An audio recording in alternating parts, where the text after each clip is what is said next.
Assalamualaikum warahmatullahi wabarakatuh.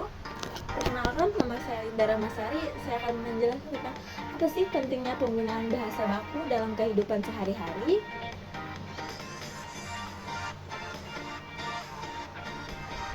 Nah, mengapa sih bahasa baku ini penting? Nah, bahasa baku itu merupakan alat utama ya buat kita komunikasi pada satu sama lain. Nah, ketika kita menggunakan bahasa yang baku, kita terlihat lebih sopan, cerdas, profesional, pintar, kemudian lebih santun juga. Nah, intinya dalam kehidupan sehari-hari, bahasa baku itu sangat membantu kita nih untuk menyampaikan maksud dan tujuan kita nih dengan jelas, sekaligus menunjukkan penghargaan kita terhadap lawan bicara kita. Nah, kemudian apa sih bahasa baku itu atau apa itu bahasa baku? Nah, menurut KBBI, bahasa baku adalah ragam bahasa yang digunakan sesuai kaidah ejaan, tata bahasa, dan kosakata yang baik dan benar nih. Digunakan dalam situasi formal seperti surat resmi, pidato, tugas akademik, percakapan dengan guru, dosen, atau atasan. Kemudian bisa juga kepada teman ya, bisa juga dalam konteks kehidupan sehari-hari. Nah, di sini apa sih ciri-ciri dari bahasa baku itu? Nah, yang pertama ada mengikuti kaidah ejaan PUBI dan kosakata KBBI. Yang kedua, menggunakan struktur kalimat yang lengkap nih dan juga jelas. Nah, yang ketiga, pemilihan kata yang tepat dan tidak berlebihan, tidak bertele-tele. Nah, kemudian yang keempat, tidak memakai kata slang atau singkatan yang tidak resmi nih. Misal singkatan-singkatan ya zaman sekarang itu ya. Nah, contohnya kayak bahasa baku tuh bisa kegiatan ini sangat bermanfaat. Nah, kalau yang tidak bakunya itu, nah kegiatan itu benar-benar berguna ya gitu. Jadi yang baku itu yang baik itu kegiatan ini sangat bermanfaat gitu. Oke, selanjutnya kapan sih menggunakan bahasa Indonesia untuk yang baku dan tidak baku? Nah, baiknya saat menggunakan bahasa baku itu ketika berbicara dengan guru, dosen, atau orang yang lebih tua nih, orang yang kita anggap lebih sepuh atau lebih berpengalaman ya bisa. Nah, kemudian yang kedua menulis pesan resmi, surat atau tugas sekolah atau kampus atau surat dinas. Nah, yang ketiga ada presentasi atau berbicara di acara formal. Bisa juga presentasi kelompok di kampus itu ya, agar bahasa kita baik gitu. Nah, kemudian bagaimana sih penggunaan bahasa yang tidak baku itu ketika apa saja? Nah, bisa berbicara santai pada teman sebaya atau ngobrol santai di sosial media gitu ya, komunikasi. Nah, kemudian bisa situasi informal atau pribadi kita. Nah, kemudian di sini ada contoh penggunaan bahasa baku dalam kehidupan sehari-hari. Di sini ada contohnya, misal kegiatan sehari-hari nih, kita mau ngirim pesan ke guru. Nah, kita pakai bahasa nggak baku nih, misal pagi bu kuliah jadi nggak, kan terkesan tidak baku dan tidak sopan juga ya sama seorang yang kita hormati gitu, guru.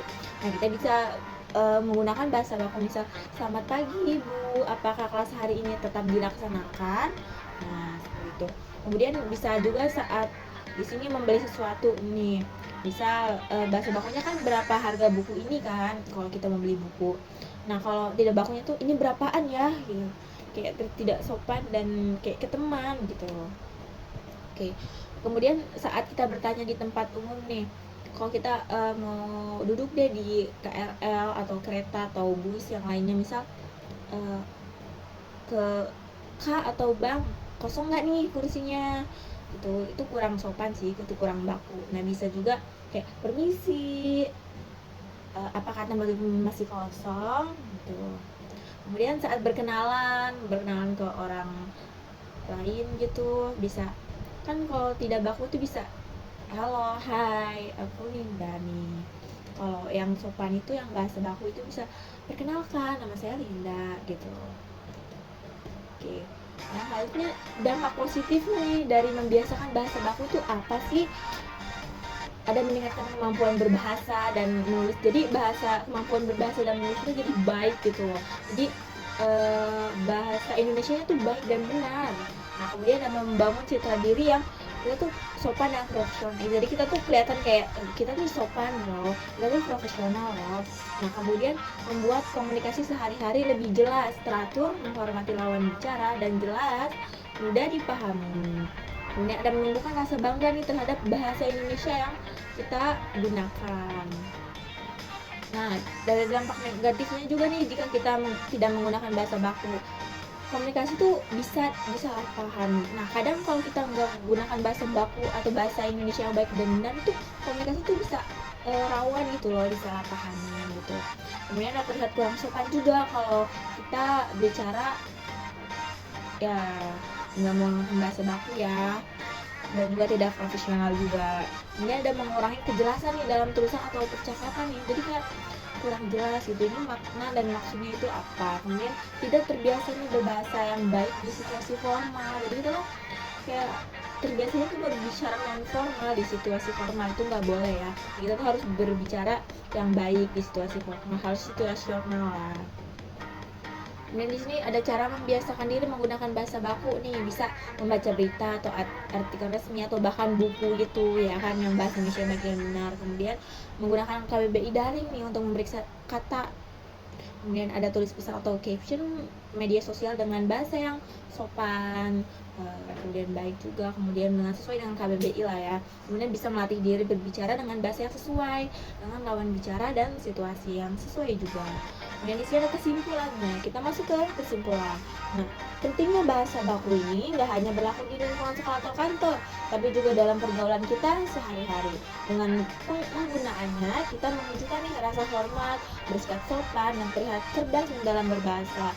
Jadi, mari kita nih biasakan berbicara dan menulis dengan bahasa Indonesia yang baik dan benar, dimanapun kita berada, agar kita lebih terlihat sopan, baik, cerdas, profesional juga tentu ya tadi. Kemudian di sini yang terakhir saya menggunakan referensi dari Kamus Besar Bahasa Indonesia atau KBBI. Di sini ada linknya, kemudian ada Pedoman Umum Ejaan Bahasa Indonesia atau PUBI, kemudian ada Badan Pengembangan dan Pembinaan, kemudian ada materi pembelajaran Bahasa Indonesia di Kemdikbud. Oke, kita sampai pada akhir. Terima kasih semuanya. Wassalamualaikum warahmatullahi wabarakatuh.